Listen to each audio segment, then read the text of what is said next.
Ang oras po natin, alas 9:06 ng umaga. Programang walang itatago, kwentuhang walang preno, diretsahan ang balitaktakan dito. Huwag kang bibitiw at baka hindi mo masagap ang mga impormasyong off the record. DZRH Executive Session. Kasama ang inyong mga sesyonista, Senator J.V. Ejercito, Secretary Boying Remulla, Ambassador Teddy Boy Locsin, Attorney Todo Dulay, Congressman Jonathan De La Cruz, Ed Javier, Paulo Capino, DZRH Executive Session.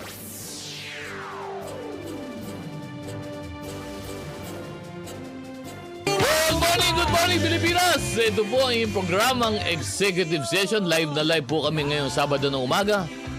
Kompleto ang barkada, kaya lang yung iba medyo nasa labas at nagtatrabaho. Ako po si Attorney Dodo Dulay. Kasama rin po natin, walang iba. Si Paring Ed Javier, si Congressman Jonathan De La Cruz at si Paring Pao Capino. Good morning, boys! Good morning. Magandang umaga sa ating mga kababayan. Kung nasan man kayo, mga kababayan, magandang umaga sa inyo. Luzon, Visayas, Mindanao, kung saan kayo, nasa buong mundo, nandito rin. 110 countries and the seafaring industry. Yo. Maritime industry. Good morning. Morning, ano ba yan? Ang aga-aga, may pabati ka agad dito. Ito. Batiin natin muna ha. Good morning mga idol. Nakabang na sa inyo para manood. Ang Tropang Joe. Tropang Joe Pa-shout out po kina Ray, Mario, Bing, Robert, Molet, Lito at Akal. Maraming salamat, taga Bacoor City. Good morning mga Tropang Morning. Joe. Oh, happy birthday! Oh, Happy birthday kay parang Mario Espinosa. birthday ba ngayon? Birthday ngayon. Happy- And happy birthday din kay Asek Miko Clavano. Oo, birthday Birthday. Ngayon, no? Happy birthday din sa Kanino sa favorite mother-in-law ko. Yun. Birthday ba ngayon? Birthday? Marami ka Si pala Mami Luz. Marami ka pala mother-in-law. Favorite. Luz Francisco. Favorite. Okay. Luz Francisco, ha? Mami Luz ng Mexico, Pampanga. Mexico. Ma'am, Maya tabang kay kayo, ma'am. Mama, Happy birthday. happy Happy birthday. birthday, ma. Happy birthday rin. Pero bago yan medyo medyo na lang makiramay tayo, no? Kasi yung kapatid ng ating boss na si Boss Jomay namayapa. Yes. Kaya ipinaalam lang sa mga kaibigan, kakilala at kamag-anak na sumakabilang buhay na si George Torres Paroco. Yes. Kapatid ng aming boss si Sir Jomay Paroco ng MBC Sales. He was a Philippine Science High School, UP College of Engineering and Administrator of Bago City College for some years. Yung kanyang wake po ay sa Queen of Peace Redemptorist mula March 9 hanggang 11. May daily mass na ginaganap sa alas 6:30 ng umaga. Ang libing po naman ay sa March 12 sa Sacred Heart Cemetery sa Sumag, Bacolod City, alas 10 ng umaga. Kaya kay Boss Jomay, nakikiramay condolence, kami ha? ako Condolences. dito sa grupo ng executive session. Yung po makakakilala uli ni George Torres Paroco, kapatid po ng aming boss na si Boss Jomay, ay sumakabilang buhay na po. At maaari nyo po siyang makita dito po sa kanyang wake sa Queen of Peace Redemptorist. Ito yung ano, no? Sa Baclaran ba to? Saan ba to? Queen of Peace Hindi, Redemptorist. baka sa Bacolod ka. Bacolod to? Bago. Bago. Bacolod March yan. 9 to 11, yung Queen of Peace Redemptorist Bacolod. Tapos Sacred Heart Cemetery, Sumag, Bacolod City, alas 10 ng umaga. Yung Bago City, nag-ano yan, naging na-enhance ang ano yan. Naging Ayun. administrator pala siya ng Bago eh. Bago City College. Bago City College for some years. So. For a long while. At meron pa rin. dahil- Bago City, yan ang yan ang bayan ni na First Lady. Ganun ba? Yes. Bago. Bago. Oh. Bago City. Happy birthday rin kay Dexter Salvador. Aha. Dexter, kung ikaw magpapakain ka, sana dinala mo na ngayon dito. Ano bang ginawa mo? Bakit ka Oh, nagpapabirthday? si Sen JB ba? Asan ba si Sen JB? Si Sen JB, alam ko parating si Sen JB. Parating si Sen JB kasi Oo. nagpahingin siya eh. Saan daw tayo kakain? Yun. Sabi ko, kung Depende. saan ka? Sabi ni Paring Ed, kung nasaan ka, boss, doon kami. Yun. Batiin ko lang itong mga early birds. Si Sige. Sir Avelino Navarro, si Alfredo Mendoza ng Cavite City, tsaka si Jock Lastima. Good morning mga ka-executives. Kinig habang nasa biyahe. Ingat ka, Sir Jok, ha? Oo. Good morning, good morning. O, bati pa, meron pa ba? Ito, Meron pa. siyempre, mga regular parang natin. Jonat, ikaw naman. Siyempre si parang Bong, Belhica, parang Morning. yung good morning, Bong. Morning. Dito ng ating kaibigan na nasa San Juan, of course, si Ariel Sugitan at saka mga kaibigan natin dyan sa Isabela. Ariel, ha? Siyempre, Yun, ha? Isabela, batiin natin. Walang iba yung ating kaibigan, si Governor Rodito Albano. At saka Boss. yung kanyang Vice Governor, Oo, si Boji. Boji D, at Boji saka D. lahat ng mga kaibigan natin dyan sa Isabela. Ba, siyempre, na Isabela yan. Hindi pa batiin natin yung boss naman ni Pao. Yun. Nakakaibigan natin. Dating Congressman Arnel D. May-ari ng Ng number Regasco. 3. Number 3. Ha? Kung kayo mga nakikinig, yung mga nagluluto ng almusal dyan, kapag yung gas nyo, hindi Regasco, May problema magdalawang kayo. isip dapat Regasco. Yan, Yan. dapat. So, 25 taon nang nagbibigay ng serbisyo yan sa kusina ng bayang Bayang Pilipino. Pilipino. Yan. Yan. Regasco. Yan. Kay Meron Congressman. sila, no? Meron silang Visayas na rin ngayon sa Mindanao, Meron, no? meron. Meron. Oo. At saka si Congressman Arnel, ibang klaseng tao ito. Napakabait niya. Napakabait nito. Yan lang ang party list kong kilala na umupo, nakasyam na taon, hindi nagbago. Magmula nung unang araw niya hanggang makagraduate. Walang kayabang-yabang sa katawan. Congressman Arnel T, pagpatuloy mo Yan yan. yung ibang title list. Ang yayabang. Huwag naman. Hindi ba? Hindi ko nilalahat Hindi, pero huwag naman lahat. Kasi marami doon ang mga nag-ano na nga, yung mga Si Kong Jonathan, tingnan mo. traditional, nakita mo. nakailang terminong party list ito. May mga butil, maraming... Marami naman. Hindi naman lahat. Hindi naman lahat, pero nagbabago ang panahon, alam niyo naman. Ingatan lang ho ninyo yung mahilig magsuot ng tansan sa kwelyo. Yan. Diba? Pero ito, binabati ko. Happy Yeah. birthday kasi bandalas tong nakikinig sa atin. Si Uncle Tom. Uncle Tom, oy! Uncle Tom, baka yung niluluto mo Hindi Regasco. Uncle Baka, Tom. Uncle baka Tom. hindi Regasco gamit mo, ha? Yun. Ngayon. At ito si Tia Bedet, yung kanyang may bahay, ay bumabati kay Uncle Tom ng happy birthday. At si Cute Perez ng Barangay Kalayaan dyan sa Makati, nakikinig din palagi sa atin to. Cute, happy birthday sa inyong dalawa ni Uncle Tom. At syempre, kala naman tahan na. Pawis na pawis. Medyo, sana hindi ka amoy suka, ha? Pero sabi natin dito. Anyway, aircon naman dito, ha? Ito kasi. Di bali melon, amoy melon. Melon amoy. Ayan, melon. Saan ka galing, Sen? Mukhang, kasama po sa amin ngayon si Senator JB Arcito. Mainit-init pa. Kumbaga sa show po to. Galing Bulacan, galing Bulacan. Steam ba? Hinata mo, ha? O, Anong ayan, oras? o. Ito. Ayan. Hello, kumusta kayo? Ayan. Tama-tama eh. Ikaw inaantay namin dahil makikibalita kami sa iyo eh. Saan? Bakit? Sa mga lakad mo. Sa mga lakad mo nasa Bulacan. Bulacan. Ano ba nangyari sa Bulacan? Kanina Kwento mo. kung ano-anong tinatanong nyo sa akin tungkol kay Sen JB. Ngayon, nandito, bataan nyo. Lalo na ikaw po, Di ba? magnininong pa naman ng si Bakit naman JB to sa'yo. ganun si Senate Majority Leader Joel Villanueva? Bakit? Parang yumabang daw. Hindi na. Hindi ba? Hindi na naintindihan siguro. Hindi naintindihan. Yan. Okay. In-splice kasi, alam mo, hindi tuloy-tuloy kasi yung atake ng House sa Senado, no? Dahil sa issue ng PI. Siguro in-splice yung kanya speech pero nililay niya yung hindi niya yung buong context pag sinano mo pinapaliwanag niya kung ano yung function, kung bakit iba-iba yung function natin ng party list, ng regular congressman district at ng Senado. So pinapaliwanag niya ang pinakita lang sa mga congressman kaya nagalit kayo 150,000 lang ang boto niyo, kami 15 million. Yun lang ang pinakita pero pinapaliwanag niya because national in nature tayo. Ang outlook natin, ang ating constituency mandate, 15 million at least. Ang congressman, siyempre district tayo, mga So 150,000. sinasabi mo, ang ginawa dito doon sa video, pinagputol-putol, In-splice, yes. pinagtapyas-tapyas, tapos binuo para mukhang Parang mapasama minamalit. yung sinabi Parang ni minamalit niya. Senator Opo. Joel. It was unfortunate that it was him who was talking. Oo. It was him kasi galing din siya sa Ang Kongreso. problema dito sa NJB kasi si Senator Joel ay nag-umpisa yan Party list, ano? Yun na nga, Party sabi list nga ng niya, bansa, imposible no? niyang maliitin ang party list dahil galing siya sa party list at ang ama niya Nandun kasalukuyang nasa party party list. list, Galing oh. siya sa Kongreso. Deputy Speaker. Kaya imposible niya. Kaya lang, hindi naintindihan. O talagang, mga congressman kasi minsan, hindi nagbabasa talaga. Oo. Hindi inintindi yung buong konteksto kasi nung sinasabi. Nilagay niya na iba-iba ang ating responsibilidad, iba-iba ang ating pong Mabuti na lang mga si papel. Senate Majority Leader Joel Villanueva, nakakuha ka ng kaibigan na si Senator J.B. Ejercito. Otherwise, yari Otherwise, ka. piprituhin ka namin dito. Hindi, una, pasalamat tayo dumating ito. Oo. Dumating si Kasi, JB. ano lang eh. Plano na yung script namin. Kasi sino papanat eh.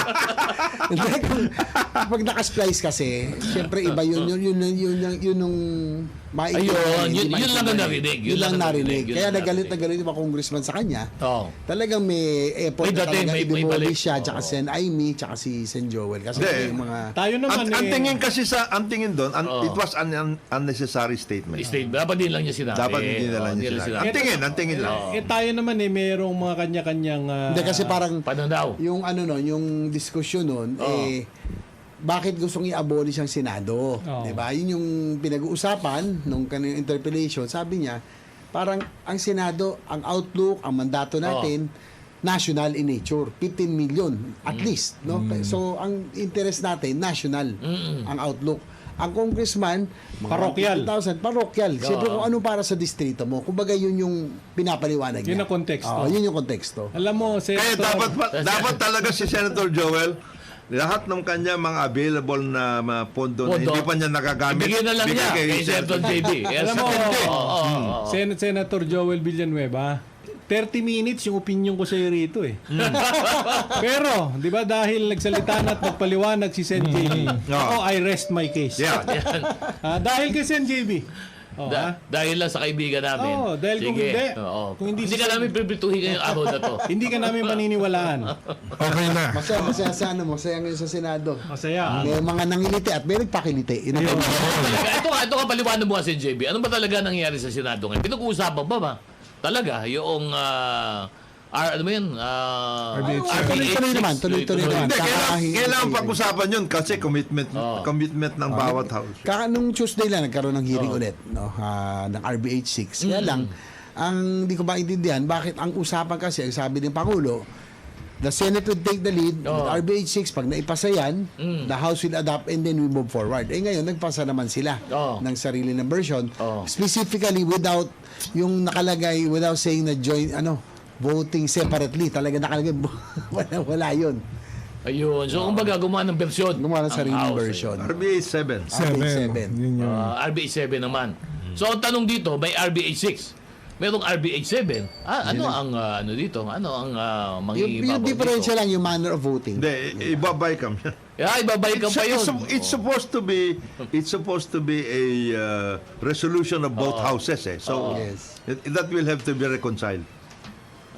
Pero ngayon, ang mangyayari is kanya-kanya muna. Ganun ba, Sen JB? Ganun Ano lang muna? yan. Ibang usapan muna yung Senado, ibang usapan yung House. Ganun ba yun? Oh, pero they were ibang usapan yung house at saka ibang usapan yung si Senado, but both are concentrated on the economic provisions. Pero dito, sa Sen JB, yung resolution about both houses ng 6 at saka 7, meron bang ibang grupo naman na nagsasabi na hindi kailangan ng constitutional amendment at kaya ng gamutin ito ng batas na gagawin ng Kongreso? Well, Meron bang actually, yan talagang ang namin. No? Kasi hindi naman kami saradong-sarado sa constitutional amendments, lalo na sa economic provisions. We have to adapt to the changing times. Pero timing kasi yan na Yusek eh. Di ba? Sa akin, sa tamang panahon, lalo ngayon na nagsisimula pa yung administrasyon, maganda naman ang simula, sa tingin namin, nandyan na yung Public Services Act, nandyan na yung PPP Code, na ito yung mga tinitignan ng foreign direct investments kung sila po ay magnenegosyo, yung red tape, corruption, anti-red tape, corruption, ease of doing business, energy, infrastructure, yun yung mga tinitignan. Sa akin personally, ito yung mga bagay na dapat nating bigyan ng pansin muna, no?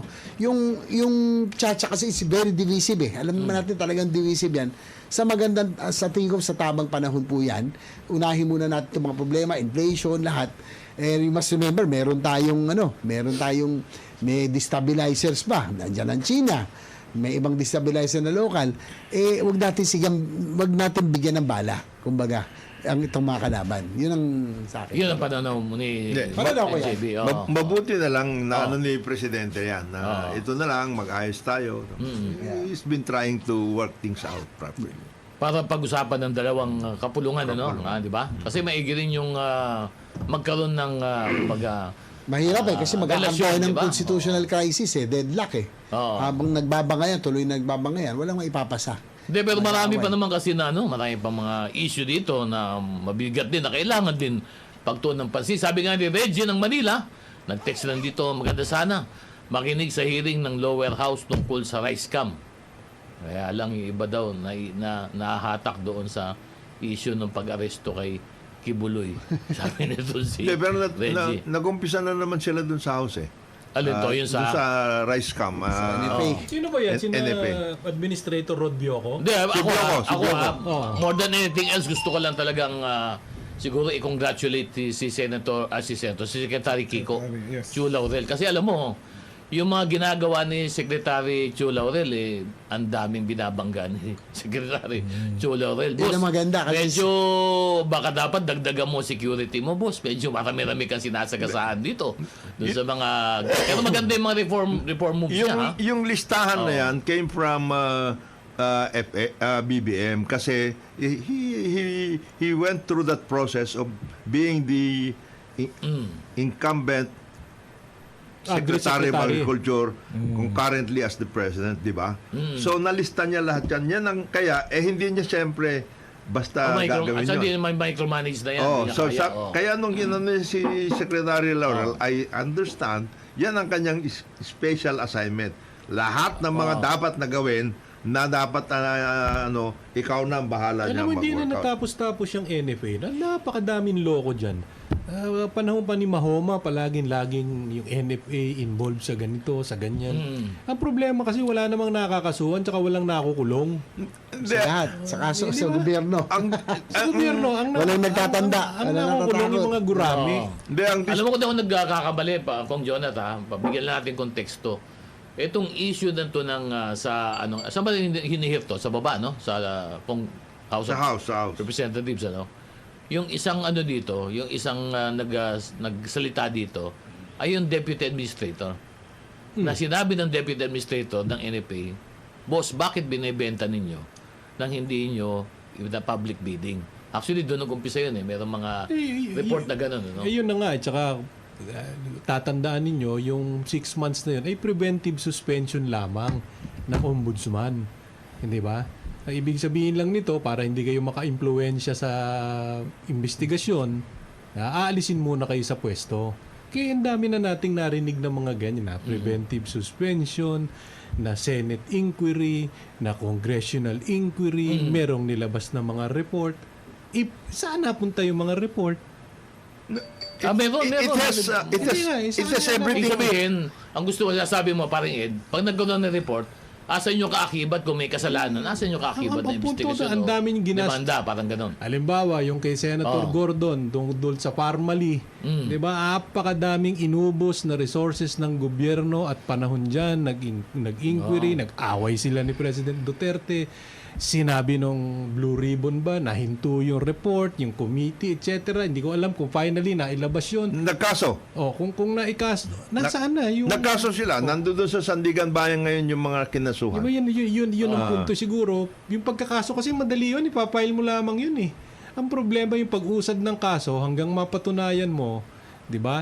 Na itong mga taong ito ay talagang lumampastangan doon sa gobyerno, at may maparusahan, saka pa lang maniniwala yung tao. There are two things here Number one, yung pagkakaso. Number two, anong gagawin mo knowing na ito yung nilabag nila? Yung bang lessons learned dapat yun Kagaya dyan sa NFA. Kaya tama rin yung sinasabi na kaya palaging nagkakaroon ng ganito dahil hindi nagbabago yung kalakaran sa NFA. Tama. Yun ang naging problema. Ano ba talaga ang ugat Kaya- dito? Ano ba talaga ang issue dito sa... Kaya ang issue dyan, nakakasuhan sila. Pero titignan dapat kung ano nangyari dito sa NFA. Kasi nagbago ang kalakaran sa NFA. Unang-una, dati, NFA was supposed to be a market player. In other words, aside from being the repository of buffer stock for rice, ang NFA dapat kasama sa pag-aayos ng magbabalanse ng sitwasyon, demand and supply. Ibig sabihin, pagdating sa ano. kung ganun na... That was the original NFA. Kung ganun pala, yung role ng NFA, ibig sabihin, before, kaya nilang maging parang commercial trader sila. They were really... Magbebenta sila ng Yes. mura, yun ang intent. Kasi, ang ano nila dyan is, bumili kayo sa farmers kasi support, parang subsidy na, support price for the farmers. Para yung mga farmers ganahan na maging farmer. Magtanim. Ayos. Dahil At alam the nila, same time, mag-maintain kayo ng buffer stock para pagdating ng mga problema, etc., kayo magdadala, hindi ito mga... Dahil alam nila na mabibili Yes. ng maayos yung kanilang tinanim, ano? Yes. Pero bago natin tuloy ang pag-uusap dyan, kailangan muna tayo magnegosyo, boss.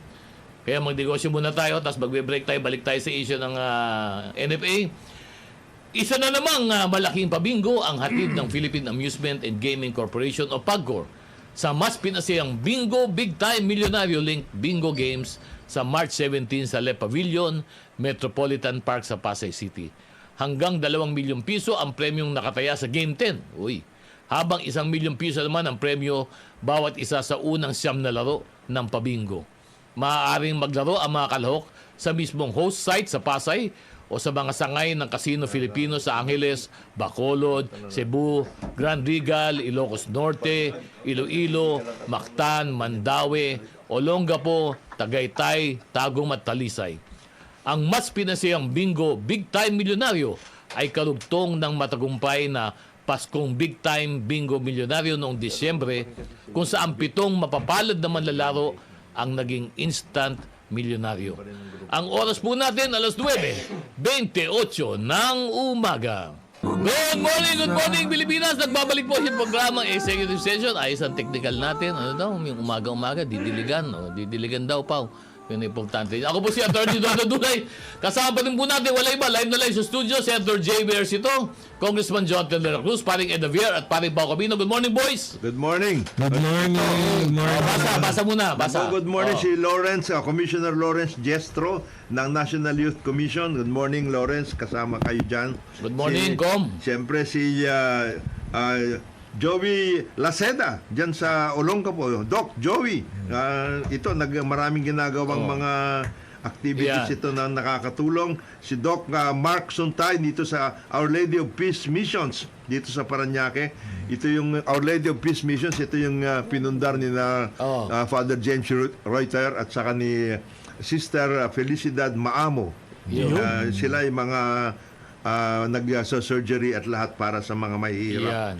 Alam mo, binabati ko din si Assistant Secretary Dominic Tolentino. Yes. Diba, ng DTI. ASEC. Si Doc. Doc, ASEC, maraming salamat. Mabuti pa to si Doc Dominic kumikilos. Sana kung paano inaksyonan ni ASEC Dominic, yung ating inilapit sa kanya, ganun din sana palagi ang gawin ni Secretary Fred Pascual. Makakasa ka. Ito, sabi ni Yusek Perry Rodolfo ng BOI at saka ito yung naglalatag ng mga programa para doon sa mga pledges na naibigay sa mga bisita ni Presidente Marcos sa mga iba't ibang bayan. Ayan. Siyempre, Si Josa. si Josa. Sabi ni Josa sa Davao, maayong buntag, kasesyon. Batiin nyo naman po kami mga kababaihan. Happy Women's Month. Oo nga. Women's Month Happy ngayon. Women's Happy Month. Women's Month, Josa. Ito naman, may text naman si 3117. Mga Ginoo, kung bakit kasi pinagigigilan baguhin ang constitutional law. Pwede naman baguhin through amendment. Pero ang totoo dyan, target nila ang political term. Yan ang ibang, may sariling pananaw, ano? Totoo yan. Ito naman, sabi naman ni, Tama yan. sabi naman ni 2107, Jojo ng Baguio City. Good morning po mga sirs. Nagsimula yung anomalya sa NFA panahon ni Administrator Gabaldo noong Gabaldon. 1987. Mga imported na bigas binebenta ng rice miller. Nagtuloy-tuloy na po yun. Farmer din po ako. Meron ako konting lupa. Nakatikim lang ako ng mataas na presyo ng palay nung panahon ni President Erap at ni President BBM, sabi ni Jojo. Tapos, good morning. Sabi pa ni 4379, basahin lang na ito, no? Mabuting tao si Secretary Laurel, tinataya niya ang buhay na mabuwag lang niya matagal na sindikato sa DA at NFA. Hindi dapat mamuno ang leader na duwag. At may tanong dito kay Senator JB. Senator JB, galing kay Oscar Alinyabon ng Las Piñas City. Pakitanong kay Sen JB Ercito, sa dami ng investigasyon sa Senado in aid of legislation, ilan ba ang mga batas ang naipasa? Wala akong statistics pero ako naman meron akong pruweba niyan. Sarili mo. Yung sarili ko, ako ay nakapagpasa ng isang batas in lieu of one investigation, yun po yung rampant rice smuggling noong 2015 yata yun. In fact, si former President Duterte, Mayor Duterte din, isa sa mga resource persons noon, no? Dahil sa talamak na rice smuggling, nagkaroon Ano ba investigation. ito sinabi ito? Yung Anti-agriculture smuggling law. anti-agricultural Yes, smuggling. yan po akong principal author niyan. Napasa natin yung mga 2016. Ngayon po may amendment na, sinama na kasi nag-evolve na eh. Napasa natin anti-agri smuggling law. Ang nangyari naman, puno ng panay naman importation, kaya cartel, hoarding at profiteering naman sinama na natin. So anti-agricultural economic sabotage na siya ngayon. At least, Sen, yung tinatanong ng ating nakikinig, yung ginawa mong investigasyon na yan, na sinasabi nga in aid of legislation, May nagbunga. May bunga naman, may bunga. Nagkaroon ng batas. Naging batas. Pero ito bang sa NFA, mabalikan natin to kung Jonathan, no? Yung sa NFA kasi, noong nagsabi mo may batas yan na ginawa dati. Ang role ng NFA, nakapagbebenta to para itong trader. Di ba nagkaroon ng batas ulit, binago? Ang role Yung ng nga yung NFA. rice tariffication yun. The Under the original rice tariffication, ano nangyari? rice tariffication, inopen up ang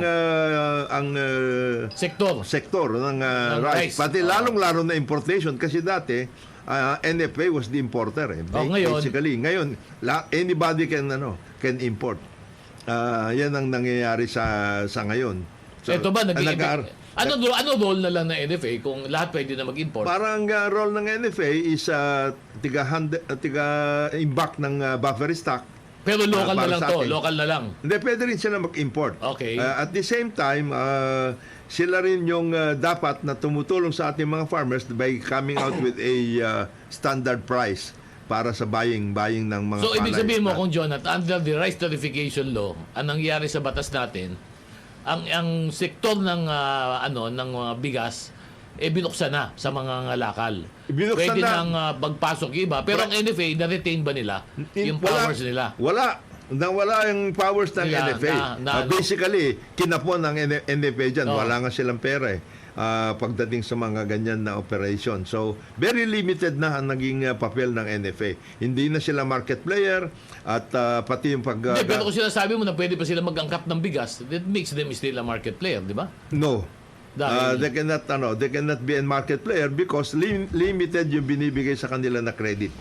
Line ng gobyerno at saka yung assistance Ay, sabihin by way dati of... kasi bukas Dati na meron bukas, sila ano? bukas. Bukas na bukas, ano? Bukas sila at the same time. Ngayon, binabalik ni Presidente yung papel na yan, but that will have to be... Legislation. that will require also an amendment. Kasi ang ginawa ngayon ni Presidente, pumunta sa Vietnam at nagkaroon ng government-to-government arrangement. No? But even under that arrangement, government-to-government, inilagay lang tayo, binigyan tayo ng quota ng Vietnam na magbibigay sila over the next 5 years Ng ganitong karami, pero private sector ang bibili pa rin. Private sector. pa Kasi rin. wala kang pera ang NFA. Walang pera ang NFA. Kinapon na yan. Wala na. Ang no? NFA. So, Oo. talagang nakasalalay tayo sa private sector. Private sector. So, ang trabaho na lang ng NFA ngayon talaga, tulungan yung mga mga farmers natin. If they're given a budget. If they're given Wala a ba silang budget? Hindi, wala masyadong budget ang NFA at this point in time. Kaya nga nakakalungkot because natanggal yung ganun na na moderating influence ng NFA dapat. Paano nangyari na nakakabili pa sila 25 pesos tapos ibebenta? Magkano nga binenta sa Up to a trader? certain extent lang yun. Binenta sa trader magkano? After Parang 40 pesos na yata, ibinenta na eh. After certain extent lang yun. They have very limited. Supposed to be, ang binibili nila yung pang-buffer. Buffer stock.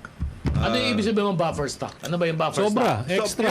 Pero sabihin, buffer stock galing saan? Ang sinasabi dyan is the NFA is obligated under the law Oh. to have 30 days of buffer at any given time. Oh. So meron yan limit. In other words, kung sinasabi mo Oh. Senate ng NFA Council that the buffer stock for this year is say 500,000 metric tons, yun na yun. Yun lang yun. Hanggang doon doon ka lang. sila. Hanggang doon ka lang. Hanggang doon sila, Ayun. Ano ba buffer stock natin ngayon? Depende yan. Depende yan. Depende yan. Meron naman tayong Bureau of Agricultural Statistics. Sila nagde-determine lahat yan Ganun eh. ba? Oh yes. Kasi at saka kung anong sinasabi ng executive, presidente. Halimbawa, itaas niyo yung buffer stock. Instead of 30 days, gawin niyo 90 days. No, yun. Alam mo, ito ano lang as an aside. Nalaman ko na even in Malaysia may problema pala sila. Globally, May problema, no? globally Ang Malaysia, global. ang minister nila ng agriculture ay siya rin ang minister ng food security. Yes. So ang kanyang ahensya ay Ministry of Agriculture and And Food Food Security. Security, yes, Okay. yes. Ang buffer stock nila sa Malaysia ngayon, namumblema din pala sila. Ang buffer stock ng Malaysia lang ngayon ay 4.4 months.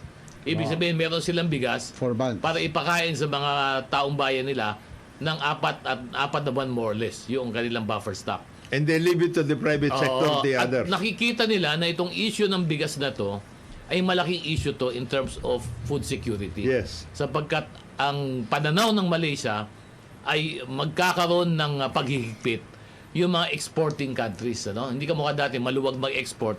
Which Ngayon, is ang happening. mangyayari, ano? Which is happening. Tayo, nagka-problema din yata tayo, no? Pag-angkat ng bigas kasi may iba. That is the reason nga si Magbebenta President, pero sobrang taas naman, di ba? that is the reason nga sa Presidente pumunta sa Vietnam. One of the reasons. Para magkaroon tayo ng allocation coming from Vietnam. At nakuha niya. Nakuha niya. Meron tayo Nakuha niya. allocation. No? Kasi ang nangyari dito, ang naging attitude ng leadership prior to President BBM is you open up. Meaning the private sector, ang stock mo now, the majority of your stock is now with the private sector. Kaya lang Wala na sa problema. gobyerno. In other words, bahala sila magmaneobra. Ay, ang problema. Kaya tama yung ginagawa ni Senator JB na yung hoarding yan. Kasi maneobra yun eh. Profiteering, cartel. Kartel eh. Ang siguro nakikita ko lang si NJB doon sa batas na yun, ano? Kailangan kasi malinaw ang pag-define ng mga Cartel, mga cartelization, profiteering. hoarding, etc. Kasi kunyari ito, Profiteering. pag-stock ka ng sabihin mo na si NJB ng 90 days worth of bigas, yan ba ay hoarding na ba yan? Yun ang mga dapat Di ba? nating Ito isip bang ng hoarding na ayos. to, naka-index ba ito doon sa presyo ng bigas? Ibig sabihin, kapag ang bigas ba ay tumama sa ganitong presyo, ito ba, dapat ba to ipakawalan mo yung naka-hold sa warehouse mo o kaya magiging hoarding ito? Yun lang ang medyo... I-define na maayos. Kumbaga sa batas, medyo malabnaw pa. Kaya siguro, mayroong batas na hoarding, pero pagdating sa usgado, para patunayan mo yung hoarding, medyo, Ano definition ng medyo hoarding? mabigat. Medyo Definition. mabigat. Magkasama yan eh. Hoarding at saka profiteering. Profiteering, Kasi yung profiteering, you can maintain a certain price eh. Oo. Kasi you know the market. Kung meron kang data at the level of the Department of Agriculture, yun ang kinakailangan na magkaroon. Yun nga ng sinasabi data. na nga ni Paring Ed na may hawak noon, yung ano ba yun? Bureau Agricultural of Bureau of Agricultural Statistics at saka Bureau of Plant Industry. Basahin ko lang itong sinabi ni Bixby sa DZRH YouTube. At best, the buffer stock should be 180 days until the next harvest. Totoo ba ito? 180 days, ilang buwan yan? 6 months. 6 months. Oh, masyadong. Masyado Yeah. parang matagal to. Hindi, ano yan eh. Kaya nga, yan nga yung iproprograma mo. That is where the Department of Agriculture comes in because may mga areas sa Pilipinas na pwede magkaroon ng three times na planting eh. Season eh. May mga areas na dalawa. May mga areas na isa lang. So, Saan? iayos mo lahat yan para malaman mo nasaan yung mga ganitong areas para magkaroon ka ng understanding Oo. ano ang kailangan na magkakaroon ka dito ngayon dito sa area nito. Makukuha mo dito 100,000 metric tons. Ito, makukuha mo ganito at any given time of the year. Ngayon, ang nagiging problema pati dyan is yung pag-iimbak natin. Oo. Kasi nagrereklamo nga yung mga rice millers eh. Dahil? Kasi nga, unang-unang antiquated na yung kanilang hindi sila napupunduhan. Equipment, Machinery lahat, pati yung pag-iimbak, silos at lahat. Si Joji Ko, No. who is the president of the Rice Millers Association of the Philippines, Oh. sinasabi niya palagi, bakit naman napakahirap namin kumuha ng pondo sa gobyerno? Land Bank, lalong-lalo na. Kaya ito, this is also a call out to Land Bank. Kasi sabi nila, babayaran naman namin. Ano ba gusto nilang tayo? Babayaran. Babayaran sila, Itatayo papanin. nila. Yung Ayusin. silo, mga silo. Silo. Tayo Tsaka sila. yung post-harvest facilities. Kasi, ang post-harvest facilities natin, in many instances, kalye. Nasa kalye, gumawa tayo ng highway, di ba? Pwede bang post-harvest facility yung ganon? Dapat yung mga modern naman. Ibig sabihin, Na meron workout. ng pampatuyo. Pampatuyo lahat at saka silo. Yung Pero ang tanong hindi- kasi sa maliliit na mga magsasaka, saan naman sila magkukuha ng makina? Konti-konti lang naman ng kanilang Hindi nga. Kaya nga ang gagawin nga doon, may clustering. Yun ang sinasabi ng mga rice millers. Kasi meron naman mobile, doon sa maliliit na magsasaka, pwede naman silang puntahan para mag-meal, mag-ayos, etc. Nakagrupo. Grupuhan. Yung Ang ganon. problema naman sa rice miller, alam mo, yan ang bumibili ng mura. Tapos imimil nila. Hindi nga. Pagbenta nila, mahal na. Sila na bumibili ng palay nung ano eh. Hindi, kaya nga mga magsasaka eh. Di Hindi, ba? kaya nga ang Ang dapat mismo, yung farmer, magkaroon sila ng facility sa kanila. Kooperatiba ng farmer, sila na yung mag-mill, sila na rin ang magbenta. Hindi, di ba? pwede mo kasing ganito yan, dalawang beses. Kasi the cooperative system in the Philippines is in dysfunction at this point. Kasi nga, wala nga nangyari. Kukunti lang yung talagang Paano nga cooperative na maayos eh. Paano naman ka kasi wala namang ang mga magsasaka natin. Hindi naman talaga kumikita ng gusto, De, di ba? kaya nga gustong gawin nga ng mga yan, kasi organisado naman yung rice millers. Hindi naman mga gago itong mga ito. Oh. In other words, they can also be the anchor for the small farmers. Ganyan din naman ang nangyari sa coconut industry dati. Binabanatan natin dati si Ambassador Cuanco dahil siyang gumawa ng anchor. Oh. Ngayon, di ba magandang nangyari? Ngayon, dismantle din yon. At this point in time, dysfunction din yung Coco. coconut industry. O magkaroon ka dapat ng anchor because that is the way our culture is. The anchor should be the cooperative, if there is a cooperative, or a regulated body like the NFA, if it is available at hindi magulo. O kaya, mga magagaling na mga traders or magagaling na entrepreneurs na palakihin mo para yun ang magiging anchor mo. Ano naman yan pwede mo naman silang kontrolin na mabuti Yun lang naman ang pinag-uusapan. At this point in time, yung experiment natin has been very, very dysfunctional kasi there is no cooperative right now. Halimbawa, this is the challenge to Secretary Estrella. He is the Secretary of Agrarian Agrarian Reform. Reform. There are a lot of agrarian reform communities na kailangan pagsamasamahin mo yan para magkaroon kayo ng clustering para doon mismo magkakaroon ka ng complex. For example, for rice. I don't know if that is being done right now. I hope it is being done. Alam mo, ibang bansa, sabi ko nga, dati, yung sa Vietnam, for example, ang lamang ng Vietnam sa atin, ang sabi ng ambassador dati dito ng Vietnam, hindi daw naman malayo yung laki nung ating sinasaka sa Pilipinas doon sa Vietnam. Ang nagkakaiba lang, ang Vietnam daw ay kaya nilang magtanim ng Ilang 3 beses. beses isang taon. Yun nga. Yun lang yun. Tayo hanggang isa. Ano yung mga problema na hinaharap natin? Una, napakalaking problema, irigasyon. Irrigation. Kasi pag walang tubig, siyempre hindi ka magtanim, ano? Hindi ka makapagtanim. Yun isang number 1 sa kanila. Sa kanila daw, pangalawa, hybrid. Hybrid na yung kanilang mga similya, no? Na-develop nila. Tapos tinanong ko, saan niyo ba nakuha yan? Sabi niya, alam mo ba kung Sa saan galing Pilipinas yan? nila nakuha yan. Dito sa inyo, sa IRI, International Rice Research Institute. Kinuha nila yung sa Laguna, no, yung IRI. Doon nila kinuha yung pinakabagong mga klase ng mga similya ng palay. Kaya nakakagawa sila 3 beses sa isang taon. Sabi niya, ganun lang ginawa namin dyan. Kaya kaya na nakakalungkot mag-export. during the time of FM Senior. Diba? Yung sila, nagte-training dito sa Dito atin. nag-aral. Dito nag-aral, paano gaganda yung produksyon nila ng bigas. Many years after, sila ngayon ang number 1 na exporting country. Tayo ngayon bumibili. nangyari? Tayo ngayon ang bumibili. Tayo ngayon Anyari? Ito feedback ng nakikinig, connected doon sa sinabi mo, Yusek. Kung ituloy ang plano na gawing 3 crops a year, malaking tulong dagdag sa stock ng bigas. Kasi ang sinasabay sa ulan ng calendar ng padala, may irrigation naman. Sinasabay nila kasi yung tag-ulan ang pagsasaka samantalang may irrigation naman. Valid ba to? Hindi, yung ang lamang kasi ng Vietnam, di ba, yung Mekong River talaga. Yun talaga ang lamang nun. Kasi meron silang natural irrigation eh. Tama. Dito sa atin, miski The na anong plano mo, Mighty Mekong, tawag nila. kung walang tubig, miski na anong ganda ng plano mo, paano ka makakapagtanim ng bigas? Oo. Actually, that was mitigated for some time. Kasi noon, yung loop, the entire system of rice production, of rice farming, naayos eh. Kaya nga nagkaroon ng National Irrigation Administration, National Food Authority, na nagkaroon din ng Fertilizer and Pesticide Authority. Lahat yan na napag-isipan kung paano gagawin para magkatulungan. It's a total system. And ang nangyari, na-dismantle marami dito sa mga functional institutions na ito eh. Kasi ang naging workout natin, ibinigay natin sa private sector karamihan na dapat na ginagawa ng gobyerno. Yung ano, Yun ang nangyari yan. starting from milling all the way to, ganun ba? Starting from irrigation. Irrigation Ay, ano system. ginagawa ng NIA? Hindi, NIA nandun doon. But it was ang NIA, ngayon lang binigyan ulit ng ngayon lang binigyan ulit ng papel, ng pera. Oh, etc. Tapos yung river systems natin, na dapat dinidisilt yan every so Uy, often. lagi din i-desilt yan, boss. Dredging. Usong-uso dredging dyan. Usong-uso dredging sa ilog natin, di ba? Kaso isang linggo lang tatakbo. Tapos Hindi. sira na yung dredger. Boss, sinabi ko naman, i-dredge ko. Di ko masabi na matagal eh. Ang situation pati natin dyan, marami naman tayong river systems na malalaki.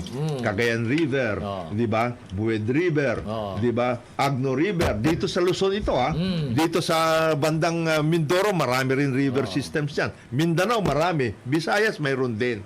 At saka identified naman dati, sinasabi nga dati ng mga nagdaan na Agriculture Secretary, Secretary Tangco, Secretary Escudero, there are such a thing as key production areas. Identified mo yan. Meron ba tayo? Na key production areas? Tinanggal nga lahat yun eh. Pumunta ka sa Nueva Ecija ngayon. Ang daming bigasan doon, yung palaya. Di ba nag-aaway na ngayon yung bigasan at saka yung real estate? Nagano na nga doon. Ganun ba? Yung mga irrigated lands doon, ginawang Subdivision. Subdivision eh. Yung mga ganong klase. Central Luzon, marami. Kasi Central Luzon dati, ganun eh. kinumpute na nila yung kikitain kasi. Kinumpute na yung kikitain kung makakapag-produce ka ng anuman. As against dun sa kikitain nila, pag kinonvert nila subdivision, kaya makikita mo, halos yung mga lupa, subdivisions na. No, tama. Yun na nga. Kaya- Yung another yan, yung issue yung tungkol sa conversion. Irrigated lang, kino-convert. Pero alam mo sa akin, babalikan ko pa rin yung mga namumuno doon sa ahensya. Yes. Lahat ng plano pwedeng Yes. gawin ng mga Pilipino. Meron pwedeng gawin. Pero kung ang pupo, No. di ba yung mga dorobo, di ba katulad yan sa NFA, Yun, imbis na tulungan nyo yung magsasaka, puro kagaguhan ng ginawa ninyo. Ginagawa nyo, yun. Di ba? Ang tanong ko, dapat siguro i-review ito ni Yusek Elaine Masukat din eh. Sino ang nag-recommenda rito kay Bioko? Yan. At doon sa mga na-involve na na-appointees ni Pangulong BBM. Di ba tabawin ninyo? Hindi pa makalusot yung mga ganyan. Kaya nga sabi ni 8793, maganda ang mga panukala. Kaya lang, pagdating sa baba, implementasyon. Wala eh. Dahil sa korupsyon, nakakalungkot. Has always been the case. Has always been the case. Marami tayong self-inflicted wounds. Sa kalungkot, tama. kineto ni Rick Ed kanina. Dati ang Vietnam, Thailand, Indonesia, sa atin nag-aaral, Malaysia. No, dito sa atin nagpapaturo, nag-aaral kung paano ang rice production. Ngayon tayo na nag-import, no? Parang Sila number one. sila na number one. Ang nakakalungkot dito Yusek Dodo, tulad na lang itong anti-agricultural smuggling, kaya natin pinasa yan to protect our farmers para hindi na pumasok ang mga smuggled na bigas para mabigyan ng prioridad, lumakas ang local production, no? Maproteksyonan. Ang nakakalungkot, pagkapasa na ito noong 2016, ang NFA that time, ang DA, kaliwat kanan naman ang issuance ng importation permit. Yun. Kaya yung Department of Agriculture, Department of Importation na dapat yan.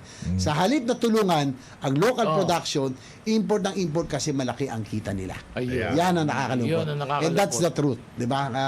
Ating kong Jonathan. Totoo yan. Nakakalungkot. Kaya bago yan, lalarga lang ang 5 taong tigil operasyon ng Philippine National Railways sa Metro Manila simula sa Marso 28. Ako, tigil operasyon pala. Ang PNR. Sa Metro Manila lang, Metro Manila. Tigil operation? Oo. Ayon kay DOTR Secretary Jaime Bautista, layo nitong bigyan daan ng konstruksyon ng North-South Commuter Rail Project Partikular na suspendido ang operasyon ng PNR sa rutang Governor Pascual, Patutuban at Tutuban papuntang Alabang. Sabi ng PNR ay maglalatag ang DOTR at LTFRB ng mga alternatibong bus routes para sa mga maapektuang pasahero. Naku, yun ang problema dyan. Ito yung Tutuban Divisoria. Divisoria, Alabang. Pero yung Metro Manila lang yata ang stop operations kasi to give way to the yung NSCR, North-South Commuter Line. Railway, no? Na, Pero yung Calamba to Commuter lane. Quezon yata, at Tuloy pa rin. saka yung Meron pa, Naga meron to Legazpi, tuloy pa daw. So Metro Manila lang ang matitira. Metro Manila. Actually, ang gain yata niyan, kasi yung mawawala dito, syempre, may mga bagon, etc., na hindi tatakbo sa Pamaynila. Bakit Yung nga ba mapapapun- tinigil? Dahil sa... dahil doon sa NSCR Yung na... North-South Commuter Gagawin Line. eh. Yung tren. Anong gagawin doon? May Elevated. sa Metro Manila. Elevated. Elevated. Sa Metro yun Manila, eh. i-elevate Tapos na. i-connect sa Elevate. subway, i-connect sa mga stations. Yes.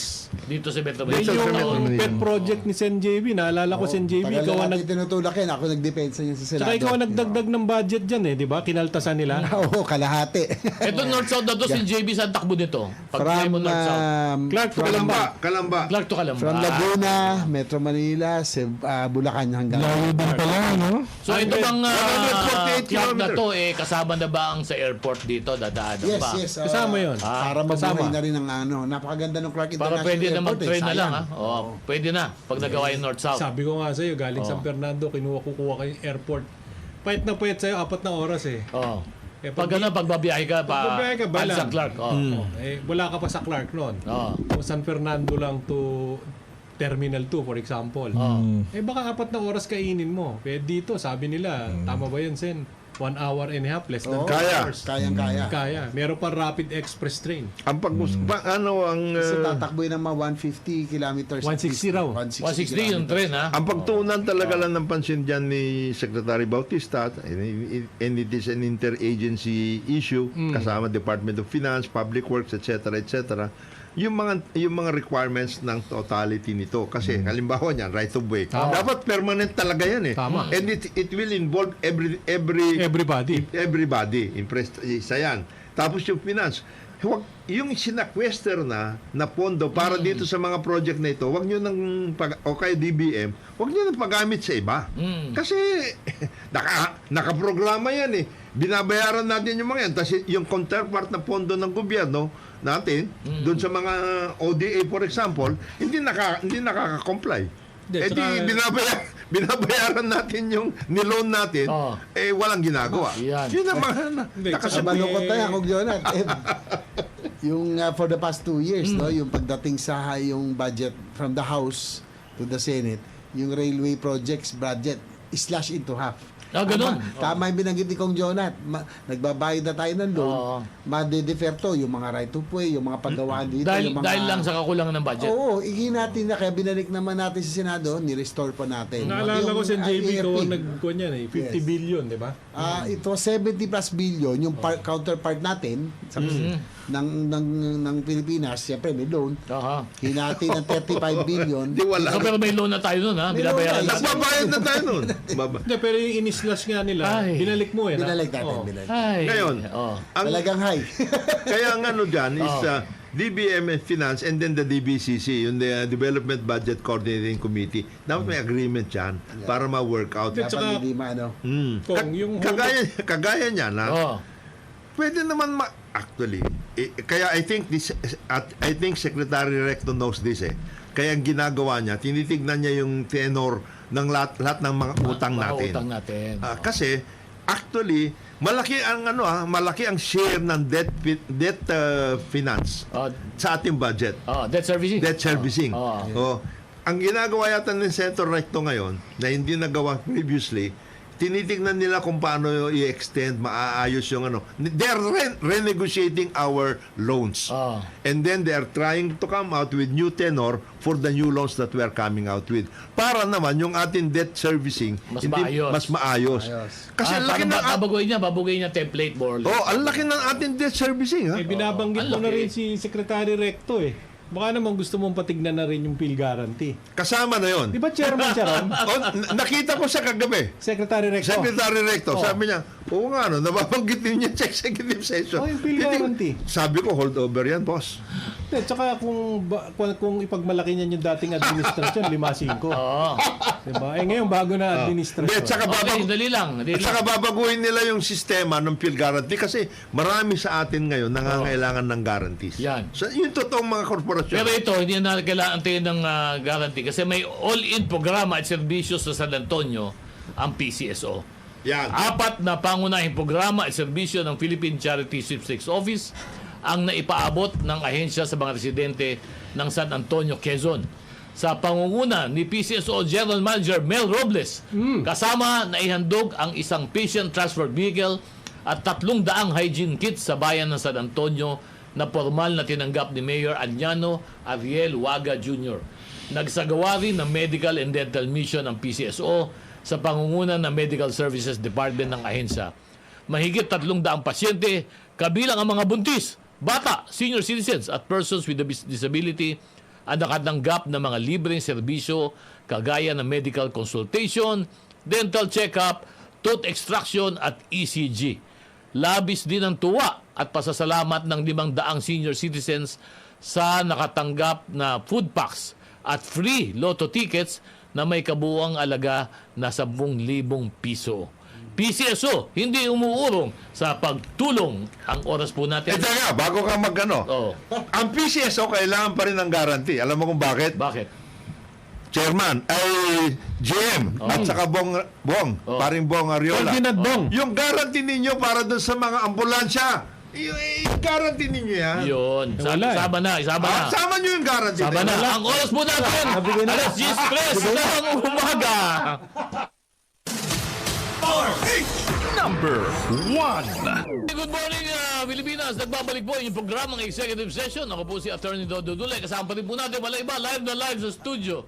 Senator J. Versito, paring end of year.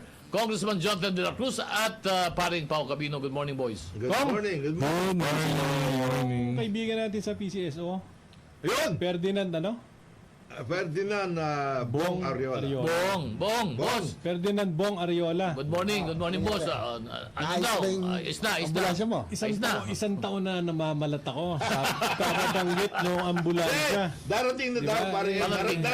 May halos of inventory. Okay lang, okay. Wala eh. Nagre-resupply lang sila. Yan, resupply mission. Oh. Sa 2029 kaya, Ferdinand Bong Ariola, dumating yung ating... Darating na yan.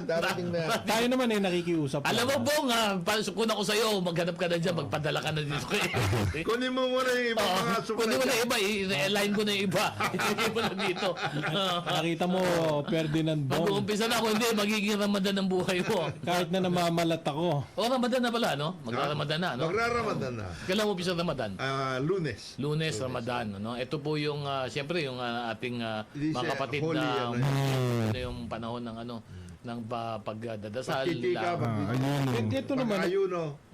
bukod doon, panawagan lang natin. Alam ko, parang mag-i-end yan sa April 10. April 10. No? April, Alam ko last year, dineclare na holiday yan eh. Ang request ko lang sana doon sa mga kinauukulan, kung i-declare naman nilang holiday yung April 10, maano namang bigyan ng sapat na panahon yung ating mga kababayan kasi nakadikit doon sa araw ng kagitingan Yes. kong yung April 9 and 10 yata yun so baka makapag long weekend, di ba, tumulong doon sa holiday economics na tinatawag para naman yung ating pong mga tourism spots, di ba, sa mga iba't ibang probinsya mabisita naman ng ating mga kababayan at lumakas ng konti yung kita sa kanayunan. Kung lang baka naman i-declare nyo April 7 o April 8. Sayang. Sana naman kung talagang gusto naman ninyong i-declare, di ba? Pwede ba? I-declare naman talaga yun. Hindi, pwede ba mag-public service sandali? Pwede. Dahil sa mga ating, Basta ikaw, Pao. dahil sa ating kasaktor sa PWD. May nag-post na, tsaka may nagpadala sa akin ng tanong, nag-post kasi ng signage, yung Goldilocks naman. Ibang issue to sa Starbucks.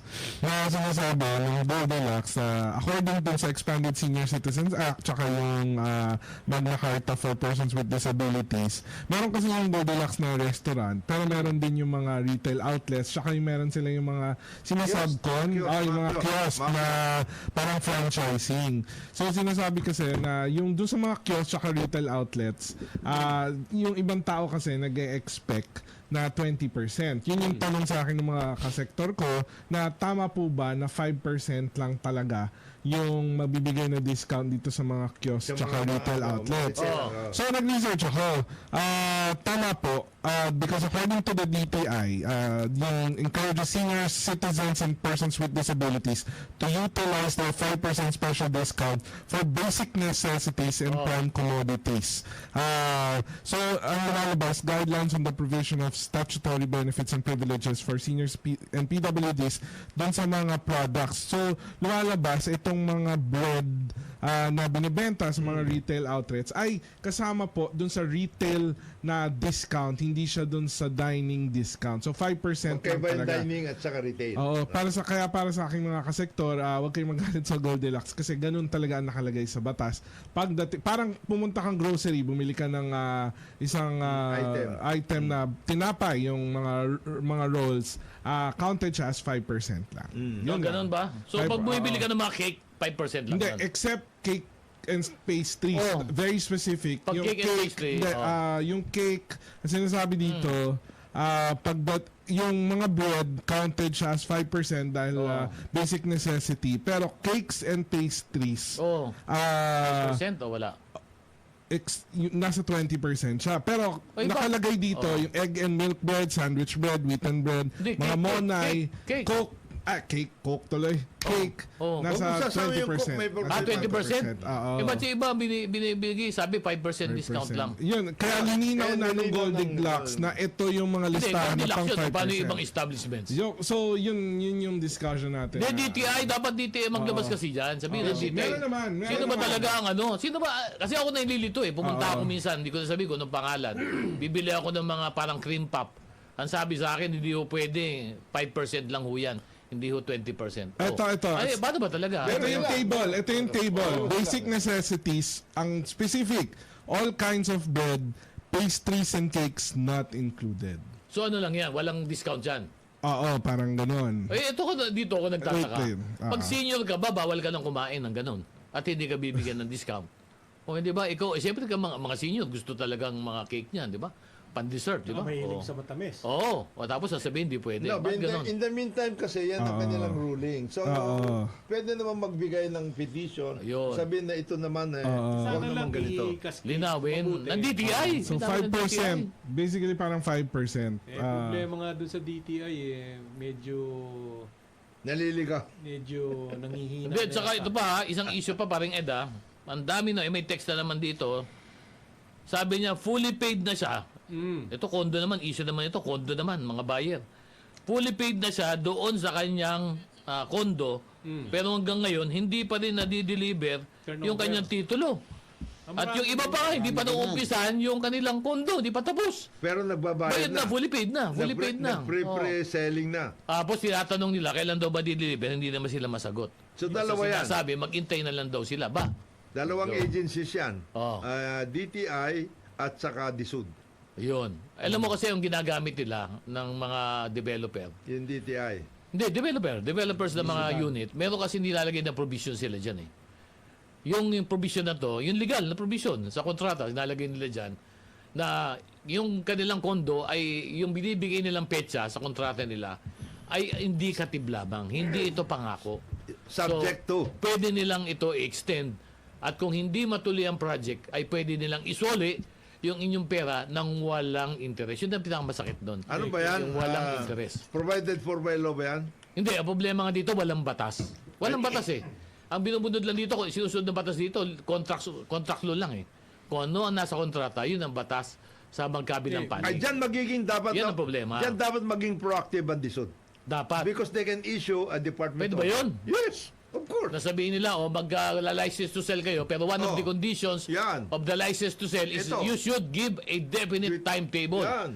for the naman yan turnover. pwedeng oh. gawin ng mga departamento. Pwedeng gawin ng Ah. departamento Kung yan. ayaw ng mga developer, yan. they let them contest it. Oo. But in the meantime na walang final resolution yung kaso, Maglabas yung sila. order ko, Maglabas sundin sila. nyo. Kasi may mga notorious na ganyan eh. Total si Secretary Acosar naman, dating developer to eh. Dati? So, bakit? Ngayon hindi na. Nagde-develop pa ba siya? Hindi na ba? Oo. Alam niya dapat yan. Yan. Ayun. Hindi, baka kasi magawa din sa legislation nito. Di ba? Baka pwede rin Yung legislation, masilip. order lang yan eh. Yeah, in the meantime, Dapat order lang. department order. Kasi Order maganda muna. legislation sana to institutionalize. Oo. In the meantime, parang band-aid solution. Ayan. Order muna. Department order pwede yan. Para mabigay, kawawa rin yung iba Oo. na pinagpaguran nila. Lalo na Alam mo ito, sino ang biktima overseas dito? workers. Si biktima rito, puro Maraming ganyan. OFW. OFW, Yung mga marami. nagbenta sa abroad. Kasi naglalako eh. Naglalako Ito sa pa yung abroad masakit. Ito yung masakit na nangyayari. Sa yung mga bumili ng OFW, wala sa Pilipinas, wala silang matakbuhan. Wala silang makuha na tao na aayos ng problema nila dito.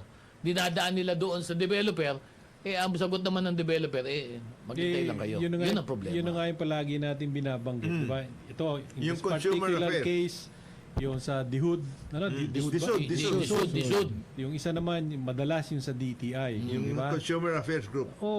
Sana naman i-strengthen kasi dumadaan naman yung mga promotions na yan sa kanila. So wag lang kayong tatak ng approve dyan, parang may template na. Manong basahin ninyo at ilagay, 'di ba? Kung ano yung pabor doon sa mga consumers, hindi lang yung one-way street.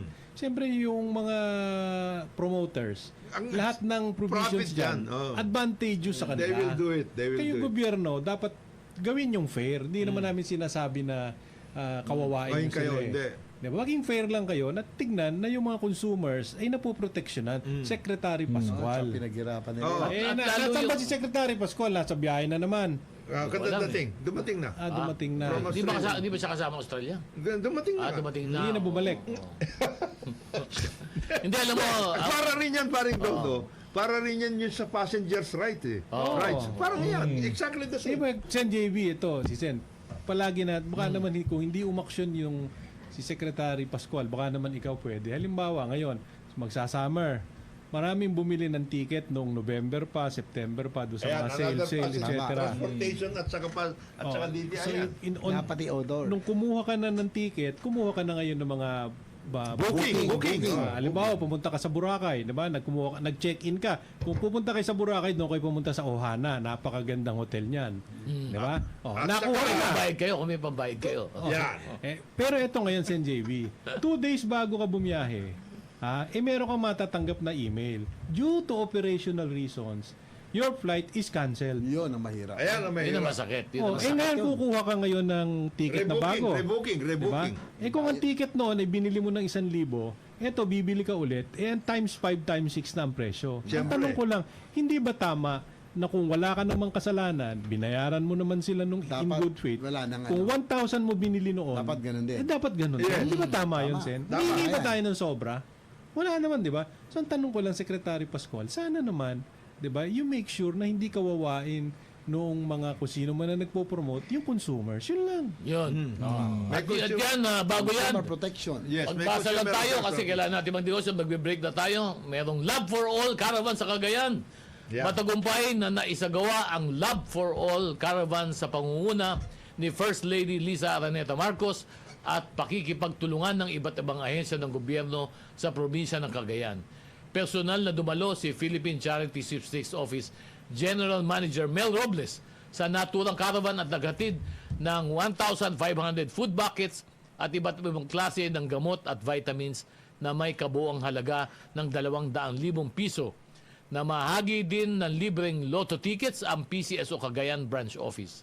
Ang Love for All Caravan ay sariling programa ni First Lady Lisa Marcos na naglalayong maghatid ng mga libreng serbisyo gaya ng laboratorio, konsulta at gamot para sa mga higit na nangangailangan nating kababayan. Ang oras po natin, alas 10:21 ng umaga. Okay, good morning. Ang babalik po yung programa ng executive session ngayong Sabado ng umaga. Last segment na po namin, huwag kayong bibitiw ha. Dahil nandito pa rin po kami. Ako po si Attorney Dodo Dulay. Kasama pa rin po natin, wala iba, Senator J. Versito paring Ed Davier, Congressman Jotel de la Cruz, at paring Pao Capino. Good morning, boys. Well, good morning. Good morning.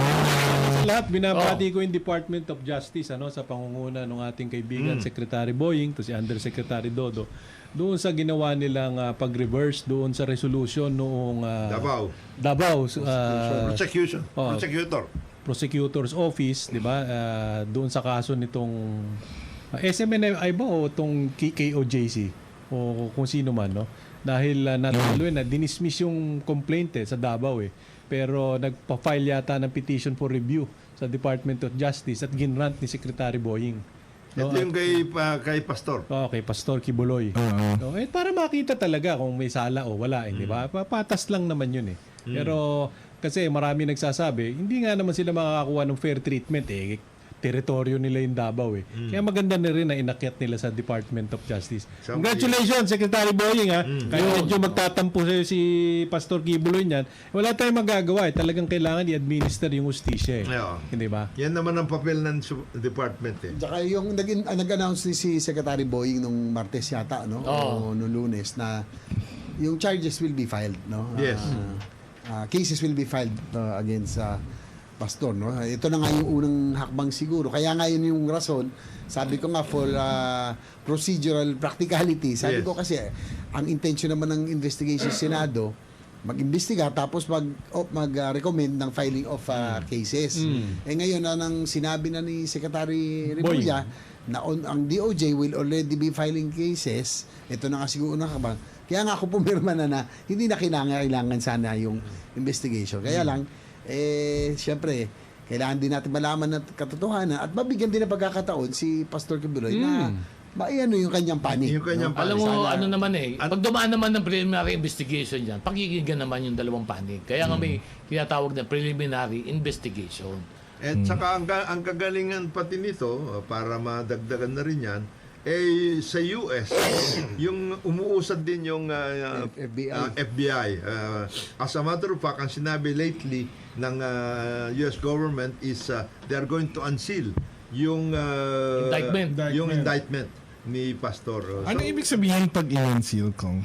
Makikita mo lahat doon kung bakit Sabihin, para isa sa publiko na. Isa sa publiko inansil. Bakit siya inandict in the first place? Yun. At tama-tama mainit dyan. Pag-usapan natin mainit. Fire prevention. Ang dami ngayon. Ang daming sunog ngayon. At sa tingin ko, lalala pa to. Kasi painit na ng painit ng ating panahon. El Nino. At siyempre, naunahan ng Presidente Marcos siya. Sinabi ng Presidente, mag-ready na kayo lahat sa El Nino. Isa na dyan, yung Bureau of Fire Prevention. Mukhang busy sila araw-araw. At araw-araw nakakarinig tayo ng ang dami. Sa sobrang inis, sa tingin ko, dadami pa to. Kaya dapat lang po, mag-ingat lang po. Yes. Yung ating mga kababayan, yung pong mga linya natin, dapat po, pacheck po natin lagi yan. Yung mga lumang bahay. Patingnan nyo lang po kasi yung pong linya ninyo, kahit maayos ang pagkagawa, kapag tumatagal po yan po ay naluluma. Yun ang palaging nirarason. Faulty electrical wiring. Alam mo, totoo din. Dalawa yan actually. Totoo din. Actually, nangyayari talaga. Totoo naman yun. Oo. Pero meron pang pangalawa. Ano? Kaya kailangan talagang safe. Yung mga silindro nyo ng LPG. Dapat. Regasco. Dapat. Yan. Talagang within the international standards. Di ba? At Di ba saka, palaging yan? Yung LPG tsaka faulty electrical wiring. At saka yung mga naninigarilyo, yung pagtatapon ninyo, lalong-lalo na kayo kung kayo nasa probinsya, may mga doon, damo-damo. Damo-damo. Damo-damo yan. Pagtapon ninyo dyan, magkakaroon ng Parang may nakita nga ako sa TikTok. Sigarilyo. Nako. Yung isang dumadaan, nagtapon lang sa may damuhan. Mamaya yung buong bakanting lote nasunog na. Nangyayari sa expressway nga, di ba? Kasama na yun. Kasi tuyo, ano ngayon? Tuyo ang lupa. At tayo ay wala ng oras kasi deadline na tayo. Kaya paalam na, parin pa, umpisa mo na. Ako po si Paolo Capino. Happy weekend po sa inyong lahat. Maraming salamat po. Ito ang inyong kaibigan, Jonathan De La Cruz. Isang mapagpalang araw sa atin lahat. JBS ito po. Sa susunod na linggo, mabuhay kayo. Ed Davier po, maraming salamat sa pakikinig sa executive session. At ako naman po si Attorney Dodo Dulay. Salamat po sa inyong pagsama sa amin sa executive session. Sa ngalan po ng aming mga kasama dito, si Ambassador Teddy Boy Locsin, Secretary Boying Remulla. Mabuhay ang Pilipinas! Mabuhay ang Pilipino! Ang balitang ito ay hatid sa inyo ng ACS Manufacturing Corporation. Asan tayo, boss?